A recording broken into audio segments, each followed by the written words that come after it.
हरे कृष्णा। श्रीमद् भगवद गीता अध्याय 2 अनुवाद। संजय ने कहा, करुणा से व्याप्त शोक युक्त अश्रुपूरित नेत्रों वाले अर्जुन को देखकर मधुसूदन कृष्ण ने ये शब्द कहे। श्री भगवान ने कहा, हे अर्जुन, तुम्हारे मन में ये कल्मश आया कैसे? ये उस मनुष्य के लिए तनिक भी अनुकूल नहीं है जो जीवन के मूल्य को जानता हो। इससे उच्च लोक की नहीं अपितु अपयश की प्राप्ति होती है। हे प्रथापुत्र, इस हीन नपुंसकता को प्राप्त मत हो, ये तुम्हें शोभा नहीं देती। हे शत्रुओं के दमन करता, हृदय की क्षुद्र दुर्बलता को त्याग कर युद्ध के लिए खड़े हो। अर्जुन ने कहा, हे शत्रुहंता, हे मधुसूदन, मैं युद्ध भूमि में किस तरह भीष्म तथा द्रोण जैसे पूजनीय व्यक्तियों पर उलटकर बाण चलाऊंगा। ऐसे महापुरुषों को जो मेरे गुरु हैं, उन्हें मारकर जीने की अपेक्षा इस संसार में भीख मांग कर खाना अच्छा है। भले ही वे सांसारिक लाभ के इच्छुक हों, किंतु हैं तो गुरुजन ही। यदि उनका वध होता है तो हमारे द्वारा भोग्य प्रत्येक वस्तु उनके रक्त से सनी होगी। हम ये भी नहीं जानते कि हमारे लिए क्या श्रेष्ठ है, उनको जीतना या उनके द्वारा जीते जाना। यदि हम धृतराष्ट्र के पुत्रों का वध कर देते हैं तो हमें जीवित रहने की आवश्यकता नहीं है। फिर भी वे युद्ध भूमि में हमारे समक्ष खड़े हैं। अब मैं अपनी कृपण दुर्बलता के कारण अपना कर्तव्य भूल गया हूँ और सारा धैर्य खो चुका हूँ। ऐसी अवस्था में मैं आपसे पूछ रहा हूँ कि जो मेरे लिए श्रेयस्कर हो उसे निश्चित रूप से बताएं। अब मैं आपका शिष्य हूँ और आपका शरणागत हूँ। कृपया मुझे उपदेश दें। मुझे ऐसा कोई साधन नहीं दिखता जो मेरी इंद्रियों को सुखाने वाले इस शोक को दूर कर सके। स्वर्ग पर देवताओं के आधिपत्य की तरह इस धन धान्य संपन्न सारी पृथ्वी पर निष्कंटक राज्य प्राप्त करके भी मैं इस शोक को दूर नहीं कर सकूंगा। संजय ने कहा, इस प्रकार कहने के बाद शत्रुओं का दमन करने वाला अर्जुन कृष्ण से बोला, हे गोविंद, मैं युद्ध नहीं करूंगा, और चुप हो गया। हे भरतवंशी धृतराष्ट्र, उस समय दोनों सेनाओं के मध्य शोक मग्न अर्जुन से कृष्ण ने मानो हंसते हुए ये शब्द कहे। श्री भगवान ने कहा, तुम पांडित्य पूर्ण वचन कहते हुए उनके लिए शोक कर रहे हो जो शोक करने योग्य नहीं है। जो विद्वान होते हैं वे ना तो जीवित के लिए और ना ही मृत के लिए शोक करते हैं। ऐसा कभी नहीं हुआ कि मैं न रहा हूं या तुम न रहे हो, अथवा ये समस्त राजा न रहे हों, और ना ऐसा है कि भविष्य में हम लोग नहीं रहेंगे। जिस प्रकार शरीरधारी आत्मा इस वर्तमान शरीर में बाल्यावस्था से तरुणावस्था में और फिर वृद्धावस्था में निरंतर अग्रसर होता रहता है, उसी प्रकार मृत्यु होने पर आत्मा दूसरे शरीर में चला जाता है। धीर व्यक्ति ऐसे परिवर्तन से मोह को प्राप्त नहीं होता। हे कुंती पुत्र, सुख तथा दुख का क्षणिक उदय तथा कालक्रम में उनका अंतर्धान होना सर्दी तथा गर्मी की ऋतुओं के आने जाने के समान है। हे भरतवंशी, वे इंद्रिय बोध से उत्पन्न होते हैं और मनुष्य को चाहिए कि अविचल भाव से उनको सहन करना सीखे। हे पुरुष श्रेष्ठ अर्जुन, जो पुरुष सुख तथा दुख में विचलित नहीं होता और इन दोनों में संभाव रहता है, वो निश्चित रूप से मुक्ति के योग्य है। तत्वदर्शियों ने ये निष्कर्ष निकाला है कि असत अर्थात भौतिक शरीर का तो कोई चिरस्थायित्व है ही नहीं, किंतु सत अर्थात आत्मा अपरिवर्तित रहता है। उन्होंने इन दोनों की प्रकृति के अध्ययन द्वारा ये निष्कर्ष निकाला है। जो सारे शरीर में व्याप्त है उसे तुम अविनाशी समझो। उस अव्ययी आत्मा को नष्ट करने में कोई भी समर्थ नहीं है। अविनाशी, अप्रमेय और शाश्वत जीव के भौतिक शरीर का अंत अवश्यम भावी है। अतः हे भरतवंशी, युद्ध करो। जो इस जीवात्मा को मारने वाला समझता है या जो इसे मरा हुआ समझता है, वे दोनों ही अज्ञानी हैं, क्योंकि आत्मा ना तो मरता है और ना मारा जाता है। आत्मा के लिए किसी भी काल में ना तो जन्म है ना मृत्यु। वो ना तो कभी जन्मा है, ना जन्म लेता है और ना जन्म लेगा। वो अजन्मा, नित्य, शाश्वत तथा पुरातन है।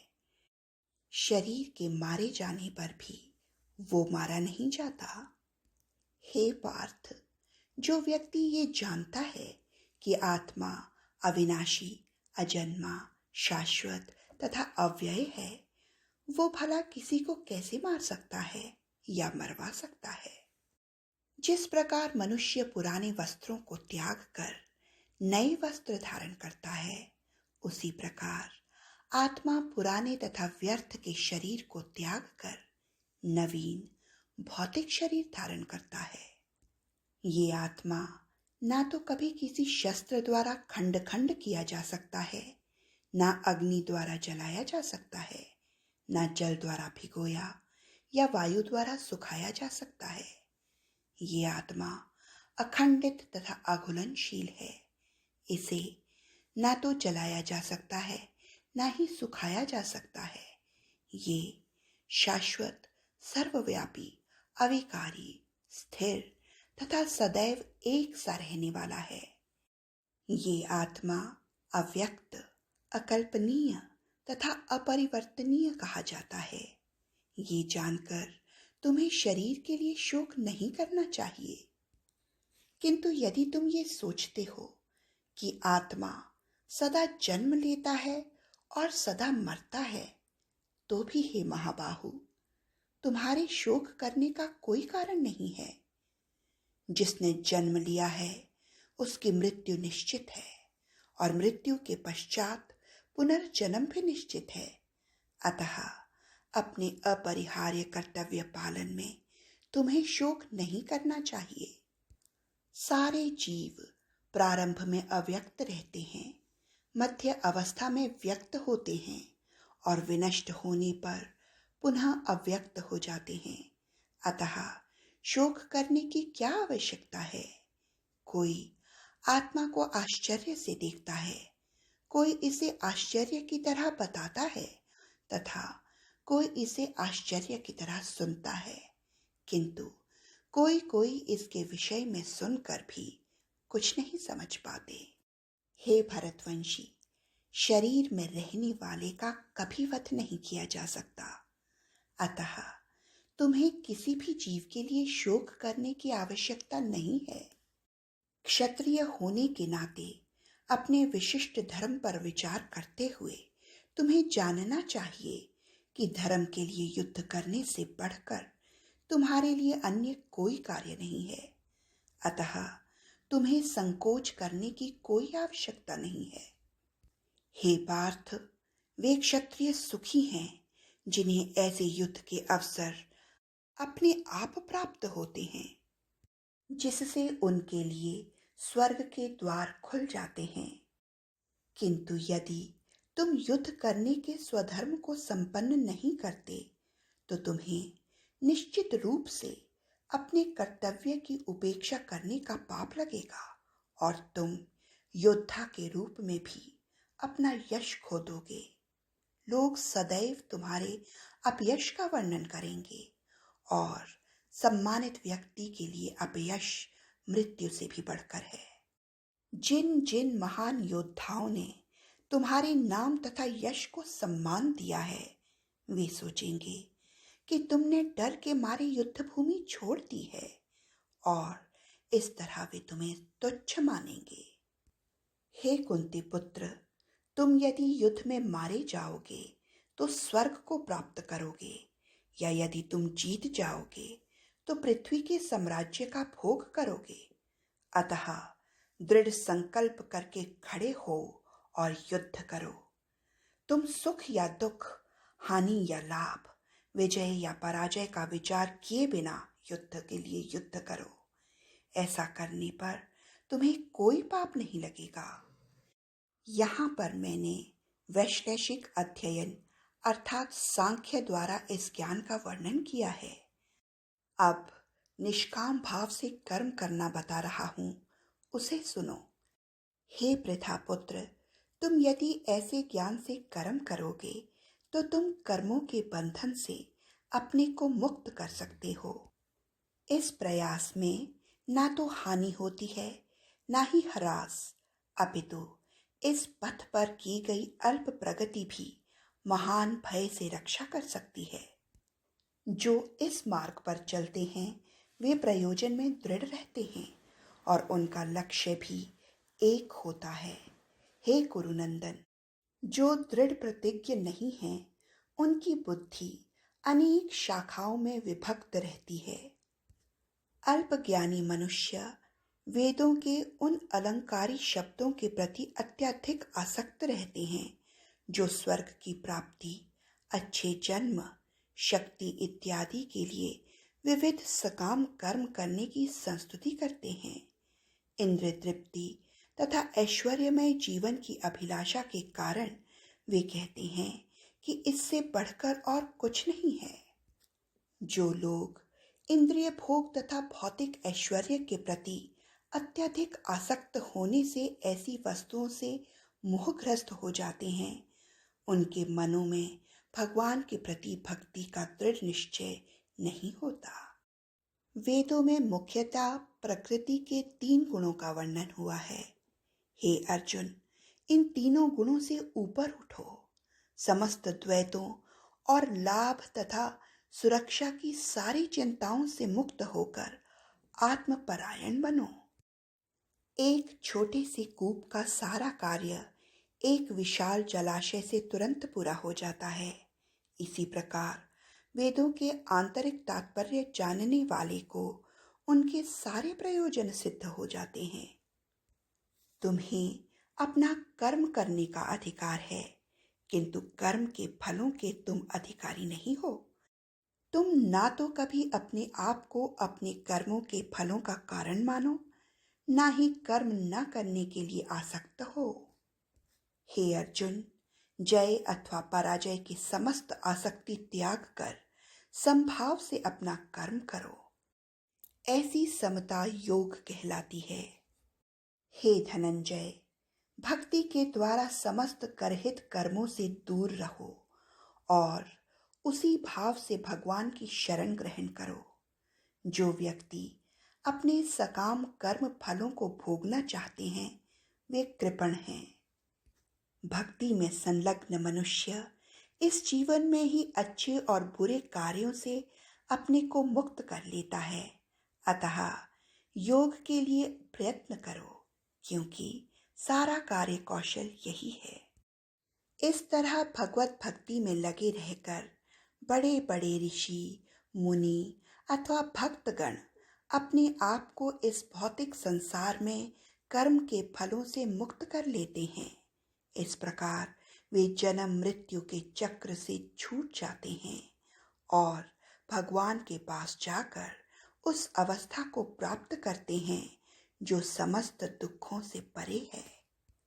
जब तुम्हारी बुद्धि मोह रूपी सघन वन को पार कर जाएगी तो तुम सुने हुए तथा सुनने योग्य सबके प्रति अन्य मनस्क हो जाओगे।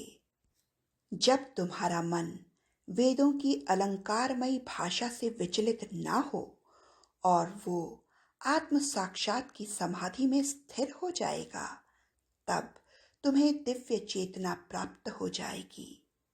अर्जुन ने कहा, हे कृष्ण, अध्यात्म में लीन चेतना वाले व्यक्ति अर्थात स्थित प्रज्ञ के क्या लक्षण हैं? वो कैसे बोलता है और उसकी भाषा क्या है? वो किस तरह बैठता है और किस तरह चलता है? श्री भगवान ने कहा, हे पार्थ, जब मनुष्य मनोधर्म से उत्पन्न होने वाली इंद्रिय तृप्ति की समस्त कामनाओं का परित्याग कर देता है और जब इस तरह से विशुद्ध हुआ उसका मन आत्मा में संतोष प्राप्त करता है, तो वो विशुद्ध दिव्य चेतना को प्राप्त कहलाता है।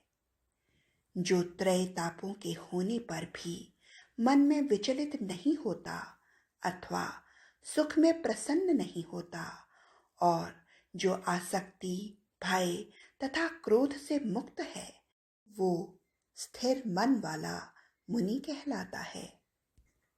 इस भौतिक जगत में जो व्यक्ति ना तो शुभ की प्राप्ति से हर्षित होता है और ना अशुभ के प्राप्त होने पर उससे घृणा करता है, वो पूर्ण ज्ञान में स्थित होता है। जिस प्रकार कछुआ अपने अंगों को संकुचित करके खोल के भीतर कर लेता है, उसी तरह जो मनुष्य अपनी इंद्रियों को इंद्रिय विषयों से खींच लेता है, वो पूर्ण चेतना में दृढ़ता पूर्वक स्थिर होता है। देहधारी जीव इंद्रिय भोग से भले ही निवृत्त हो जाए, पर उसमें इंद्रिय भोगों की इच्छा बनी रहती है। लेकिन उत्तम रस के अनुभव होने से ऐसे कार्यों को बंद करने पर वो भक्ति में स्थिर हो जाता है। हे अर्जुन, इंद्रियां इतनी प्रबल और वेगवान हैं कि वे उस विवेकी पुरुष के मन को भी बलपूर्वक हर लेती हैं, जो उन्हें वश में करने का प्रयत्न करता है। जो इंद्रियों को पूर्णतया वश में रखते हुए इंद्रिय संयमन करता है और अपनी चेतना को मुझ में स्थिर कर देता है, वो मनुष्य स्थिर बुद्धि कहलाता है। इंद्रिय विषयों का चिंतन करते हुए मनुष्य की उनमें आसक्ति उत्पन्न हो जाती है और ऐसी आसक्ति से काम उत्पन्न होता है और फिर काम से क्रोध प्रकट होता है। क्रोध से पूर्ण मोह उत्पन्न होता है और मोह से स्मरण शक्ति का विभ्रम होता है। जब स्मरण शक्ति भ्रमित हो जाती है तो बुद्धि नष्ट हो जाती है और बुद्धि नष्ट होने पर मनुष्य भवकूप में पुनः गिर जाता है। किंतु समस्त राग तथा द्वेष से मुक्त एवं अपनी इंद्रियों को संयम द्वारा वश में करने में समर्थ व्यक्ति भगवान की पूर्ण कृपा प्राप्त कर सकता है। इस प्रकार से कृष्ण भावनामृत में तुष्ट व्यक्ति के लिए संसार के तीनों ताप नष्ट हो जाते हैं और ऐसी तुष्ट चेतना होने पर उसकी बुद्धि शीघ्र ही स्थिर हो जाती है। जो कृष्ण भावनामृत में परमेश्वर से संबंधित नहीं है, उसकी ना तो बुद्धि दिव्य होती है और ना ही मन स्थिर होता है, जिसके बिना शांति की कोई संभावना नहीं है। शांति के बिना सुख हो भी कैसे सकता है?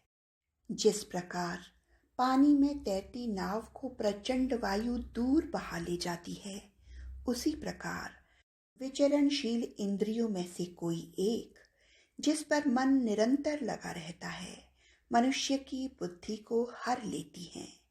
अतः हे महाबाहो, जिस पुरुष की इंद्रियां अपने अपने विषयों से सब प्रकार से विरत होकर उसके वश में है, उसी की बुद्धि निसंदेह स्थिर है। जो सब जीवों के लिए रात्रि है, वो आत्म संयमी के जागने का समय है, और जो समस्त जीवों के जागने का समय है, वो आत्मनिरीक्षक मुनि के लिए रात्रि है। जो पुरुष समुद्र में निरंतर प्रवेश करती रहने वाली नदियों के समान इच्छाओं के निरंतर प्रवाह में विचलित नहीं होता और जो सदैव स्थिर रहता है वही शांति प्राप्त कर सकता है, वो नहीं जो ऐसी इच्छाओं को तुष्ट करने की चेष्टा करता रहता हो। जिस व्यक्ति ने इंद्रिय तृप्ति की समस्त इच्छाओं का परित्याग कर दिया है, जो इच्छाओं से रहित रहता है और जिसने सारी ममता त्याग दी है और अहंकार से रहित है, वही वास्तविक शांति को प्राप्त कर सकता है। यह आध्यात्मिक तथा ईश्वरीय जीवन का पथ है जिसे प्राप्त करके मनुष्य मोहित नहीं होता। यदि कोई जीवन के अंतिम समय में भी इस तरह स्थित हो तो वो भगवत धाम में प्रवेश कर सकता है। इस प्रकार श्रीमद् भगवत गीता के 2 अध्याय गीता का सार का भक्ति वेदांत तात्पर्य पूर्ण हुआ। हरे कृष्ण कृष्ण कृष्ण हरे हरे, हरे राम राम राम हरे हरे।